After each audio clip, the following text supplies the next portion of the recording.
안녕하세요. 대업에서 조선업 담당하는 멘토 황대근입니다.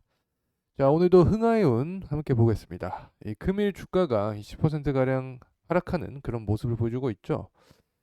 우선 전일 제 영상을 시청해주신 분들은 다 아실 거예요. 제가 거래량 부분에서 말씀을 드리면서 이제부터는 이 리스크 관리가 필요한 시점이다.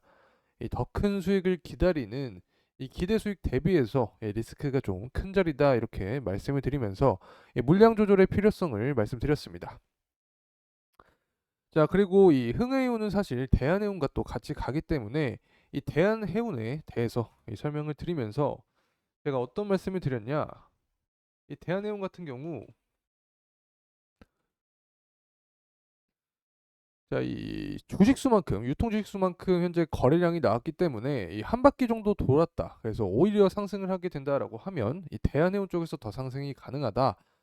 그리고 이 물론 해운주가 빠지면서 이 하락을 하게 된다라고 하면 이 거래량 기준으로 이 대한해운이 이 하락의 폭도 제한적일 수 있다라고 말씀을 드렸는데 확인을 해보게 되면 그래도 흥하해운보다는 이 하락폭이 적은 모습을 보여주고 있습니다. 자, 저와 함께 호흡하시는 이 대부분 시청자분들께서는 잘 대처하셨을 거라고 생각을 합니다.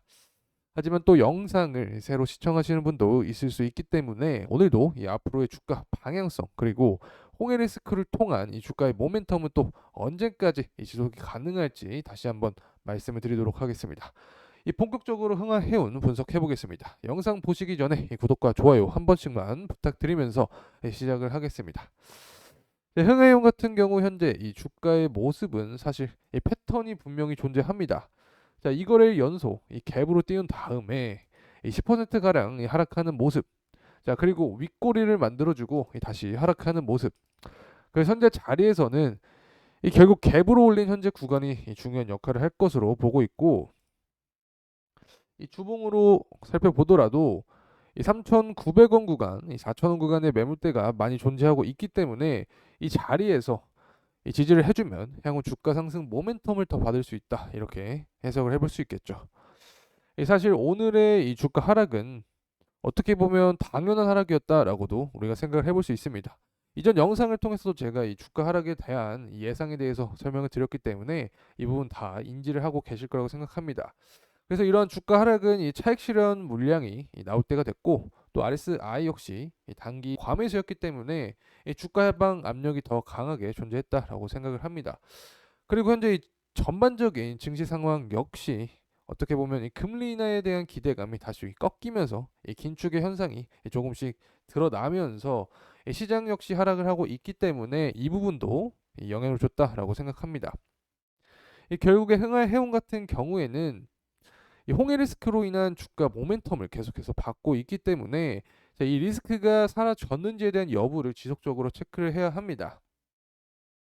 하지만 현재 상황을 보게 된다라고 하면 이 홍해 공격을 계속할 것이다라는 이 기사들이 여전히 쏟아져 나오고 있습니다.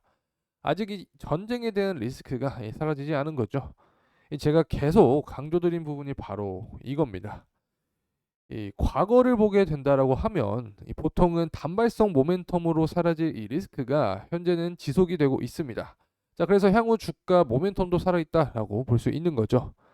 자, 그래서 이 부분에 대해서 우리는 생각을 할 때 항상 이 대내외적인 이 영향을 많이 받기 때문에 현재 가장 이 중요한 이벤트인 이 미국 대선을 살펴보면서 향후 시나리오를 세워볼 수 있습니다. 자, 우선 1월 달에 제가 어떤 말씀을 드렸냐? 이 공화당 경선이 시작이 됩니다. 자, 그리고 2월 달 또 민주당 경선이 시작이 되죠.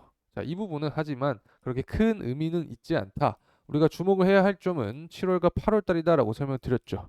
7월 같은 경우는 이 전당대회, 이 공화당 전당대회를 통해서 이 대통령 후보가 선출이 된다. 또 8월에는 민주당 전당대회를 통해서 이 대통령 후보가 선출이 됩니다.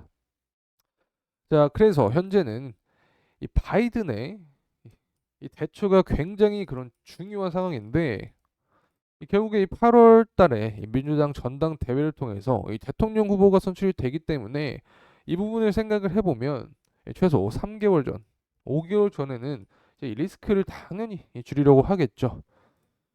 자, 그래서 이 시기적으로 보면 아마 3월, 4월쯤에 됐을 때 어떤 협상의 카드 혹은 외교적인 측면을 이용을 할 것 같은데 자, 여기서 우리가 고려를 해야 하는 점은 이 4월의 시기가 돌아오기 전에 지금부터 이 3월 가량까지 미국은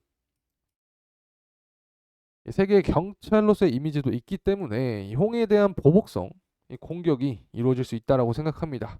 자, 그래서 4월 부분부터는 이 리스크를 해소하기 위해 노력을 하고 하겠지만 그 전까지는 이 홍해 리스크가 재차 부각이 되면서 흥하이온 역시 이 주가 상승 모멘텀을 받을 수 있다라고 생각합니다.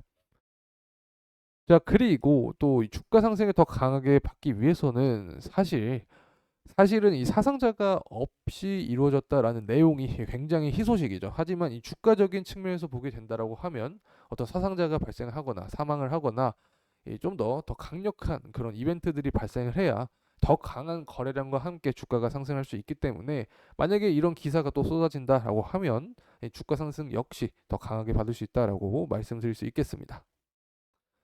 자, 그래서 지금까지 말씀드린 내용은 결국에 계속 같은 맥락입니다. 예전부터 이 영상을 찍으면서 이 홍해 리스크가 지속될 것 같다. 이게 단기간에 끝날 문제가 아니다라고 말씀을 드렸는데 이 시나리오대로 계속해서 진행이 되고 있는 모습을 보여주고 있습니다.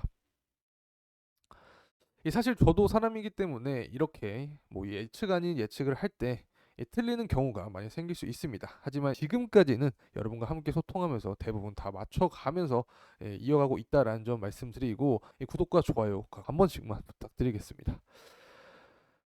자, 그래서 이 과거에는 단발성 모멘텀으로 끝날 수 있었던 그런 사건들이 이 중장기적으로 더 이어지면서 결국에 이 유가의 상승을 이끌 수 있고 또 인플레이션 역시 야기할 수 있기 때문에 이 전반적인 경제 상황에는 부정적으로 작용할 수 있습니다. 하지만 어떤 말씀을 드렸냐? 이런 상황에서 해운주들은 수혜를 입을 수 있다. 사실 지금까지 흥하이온의 주가 상승 패턴을 보게 될 때 선박에 대한 리스크가 부각이 되면서 가장 큰 변동성을 줬다. 그래서 이 단기적인 이 트레이딩 관점에서 매매를 하신 분들에게는 매력적인 종목으로도 다가올 수 있다라고 설명을 드렸습니다. 자, 그리고 이 추가적인 주가 상승 모멘텀은 앞서서 이 정치적인 이슈와 함께 이 4월 기점으로 나올 수 있다라고 설명을 드렸는데 여기에 더해서 이 폭발적인 더 모멘텀을 받기 위해서는 이 BDI 지수 역시 추적을 계속해야 합니다. 제가 어떤 말씀을 드렸냐? BDI 지수는 사이클적으로 5월 혹은 6월 이후로 오르게 되는 경우가 많다. 자, 그래서 이 부분을 만약에 주가가 선반영해서 이 3월 혹은 4월 부분부터 이 BDI 지수의 상승폭에 대한 이 선반영을 한 뒤에 주가가 상승한다라고 하면 지금보다 더 강한 거래량을 동반하면서 또 한번 주가의 큰 모습을 보여줄 수도 있지 않을까 생각합니다. 자, 하지만 사실 주가라는 게 아무도 예측을 할 수가 없죠. 그래서 하락을 하게 될 경우도 있을 텐데 만약 하락하게 된다라고 하면 여태까지 제가 리스크 관점에서 설명드린 그런 내용들이 나올 겁니다. 지금 이 해운주들의 주가 상승은 건전한 주가 상승이 아니다. 물동량이 동반이 되지 않았기 때문에 이 부분은 단발성 모멘텀이었다라는 기사들이 나올 겁니다. 자, 그리고 이 추세 라인을 이탈을 하게 된다라고 하면 제가 또 대응해서 바로바로 영상을 올려드릴 테니까 이 부분은 많이 걱정을 하지 않으셔도 된다라고 생각을 합니다. 자, 어쨌든 이 투자를 진행할 때 이러한 리스크적인 측면은 반드시 알아가야 되기 때문에 이 부분 언급을 드렸다라는 점 말씀드리고 이제 유의미한 이 매크로적인 특징 또 국제유가 살펴보도록 하겠습니다. 이 해운주 같은 경우는 특히 이 대내외적인 환경에 굉장히 민감하게 반응을 하죠. 그래서 항상 제가 영상을 통해서 이 매크로적인 특징과 유가 이 설명을 드린다라는 점 다시 한번 말씀드리면서 시작을 해보겠습니다. 이 지난주 주목해 볼 만한 매크로 시황은 제가 이 CPI였다라고 설명을 드렸습니다. 이 소비자 물가 지수가 이 전년 동월 대비 더 오르면서 예상치를 웃돌았다. 그리고 이 노동시장 역시 강세를 보이는데 이 신규 실업수당 청구 건수가 감소하면서 강세를 보인 거죠. 그래서 이를 해석을 해보면 전반적으로 이 금리 인하에 대한 기대감이 꺾일 수 있는 그런 지표들이 나오면서 시장은 전반적으로 하방 압력을 받았다. 그래서 이런 기조를 이어가면서 또 유의미하게 볼 점이 있었습니다. 바로 이 통화긴축 발언이었는데 결국에 이 금리를 인할 이유가 크게 없다. 이 부분이 과거보다 빠르게 금리를 인할 이유가 없다라고 하면서 이 부분이 시장의 긴축 현상을 야기했다라고 생각합니다. 자, 이에 더불어서 또 유가 같은 경우 역시 현재 굉장히 변동성이 높은 모습을 보여주고 있기 때문에 자, 이러한 이 유가의 혼조세는 역시 증시의 혼란을 야기할 수 있다. 자, 그래서 이런 부분에서 안정세를 찾아야 재차 상승 탄력을 받을 수 있지 않을까라는 생각을 합니다.